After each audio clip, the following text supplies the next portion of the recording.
Sveiki atvykę į kanalą Matematika be streso. Šiandien kalbėsime apie kvadratinės šaknis. Pradėkime. Visų pirma, išsiaiškinkime, kam apskritai reikėjo kvadratinių matų. Įsivaizduokite, jūs turėjote lauką prieš 4000 metų ir štai nusprendėte jį parduoti. Žmogus klausia, kokio dydžio yra jūsų sklypas. Jūs galite pasakyti, galėčiau apeiti savo sklypą, paskaičiuoti žingsnius ir pasakyti žmogui, kad jis yra ten, tarkim, 356 žingsnius.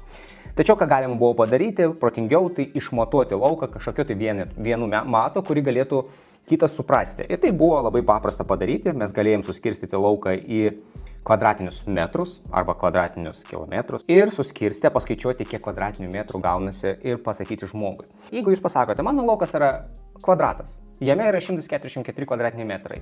Žmogus teoriškai galėtų paskaičiuoti, kokio ilgio yra vienas šonas, kitas šonas jūsų lauko, kad galėtų sužinoti, kiekgi iš tikrųjų, kokie ilgiai yra, kad galėtų įsivaizduoti, kas tas yra 144 kvadratiniai metrai. Įsivaizduokime, jūsų yra laukas 144 kvadratiniai metrai.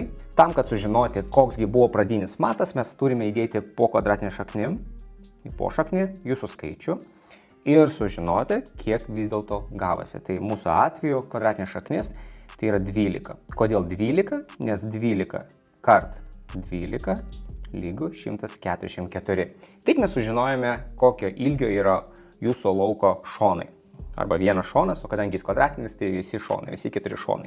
Na ir kvadratinės šaknys, jos turi įdomias savybės, apie kurias mes ir pakalbėsime labai greitai. Visų pirma, grįžkime šiek tiek į praeitį, į pasikartojimą. 2 kart 2, mes žinome, tai yra 2 antram laipsnėje, tai yra 4.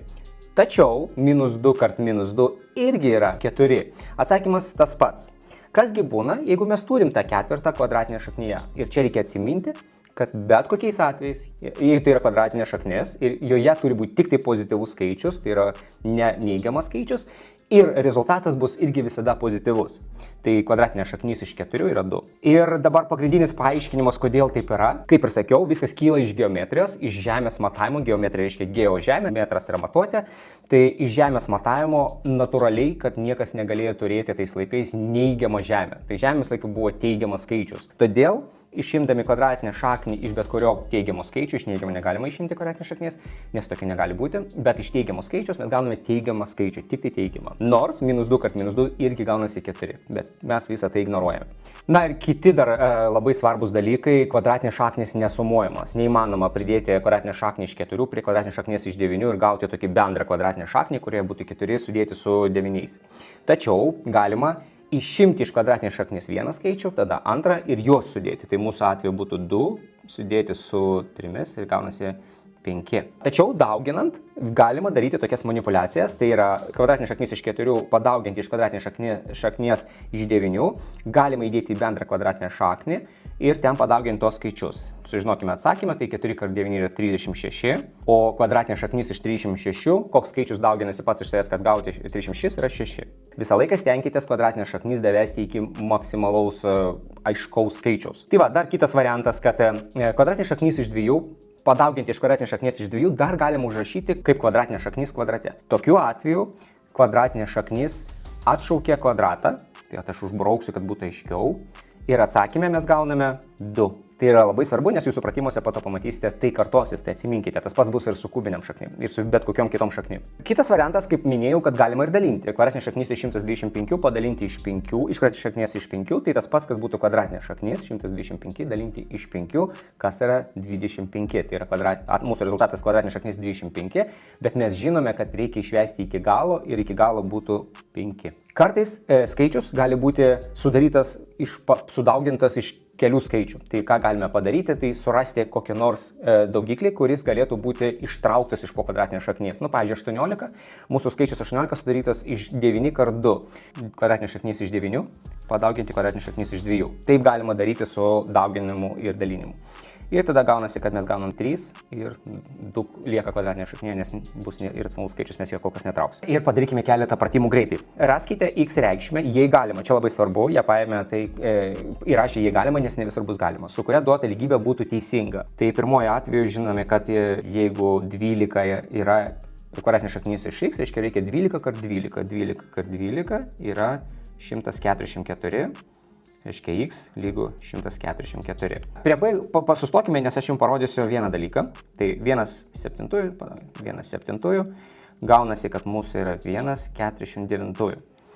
Tai 1,49, tai reiškia x lygu 1,49. Va. Dabar klausimas turbūt svarbiausias yra d. Į čia reikia atkreipdėmėsi, nes čia mes turime kvadratinę šaknį, kuri lygi neigiamam skaičiui. Ir kaip aš minėjau pradžioje, tai nėra įmanoma. Todėl kvadratinė šaknis iš x negali būti niekaip -1. Šitą užbraukime ir sakome, kad šis yra neįmanomas. Čia jūs bando prigauti ant sudėjimo ir kaip aš pasakiau, kad sudėti negalime, tai tarkime padarykime A kaip pavyzdį. 81 plus 16, iš karto turim ištraukti šaknį iš 81, tai yra 9, ir ištraukti šaknį iš 16, tai yra 4. Tai yra kvadratinė šaknis iš 16 yra 4 ir visumoje mes turim 13. Gerai, čia viskas paprasta. Kur prasideda nepaprasta, tai vat su, tarkime, C. C padarysime ir D. Pažiūrėkite, kvadratinė šaknis iš 1,2,1 ir aš toliau nespręsiu šito reikalo, nes jūs jį patys išspręsite, aš tik pamokysiu, kaip ištraukti iš šaknies tokius skaičius. Tai 1,2,1 visų pirma, jeigu parinkime, tarkim, kitą skaičių, panašų skaičių, 121, tai yra 11 kvadrate. Mūsų atveju mes neturim 121, tada mes ir negalim turėti 11 kvadrate. Tai reiškia, mes turim kažkokį tai skaičių, kuris yra 1,1, bet tai nėra 11. Kadangi yra 2 kableliai, aš jau žinau dėl ko, tai aš pasakau jums, kad kadangi 2 skaičiai praleisti va čia va, tai aš įtariu, kad mūsų atsakymas yra 1,1. Pabandykime padauginti 1,1 ir pažiūrėti, ar mums gausis 1,21. Kaip tai padaryti paprasčiausiai? Tai 11 dešimtųjų, nepadalinti, o padauginti. Padauginam iš 11 dešimtųjų.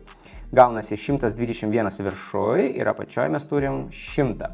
Tai čia ir gaunasi tas mūsų gražus skaičiukas ir kadangi jis atitinka to, ką mes turime, reiškia mes žinome, kad dauginame iš 1,1, tai yra 1,1. Ir išspręskime dar vieną. Čia galime atkreipti dėmesį į tokius ir natūraliai turime išspręsti abu skaičius, tai yra 3/5, nes 3 kvadrate yra 9. 5 kvadrate yra 25. Štai ką reikėtų atsiminti apie kvadratinės šaknis ir tikiuosi viskas bus aišku, kai prieisite prie to knygoje ir jeigu turėsite klausimų, rašykite man, aš bandysiu jums padėti, nes matematika turi būti be streso.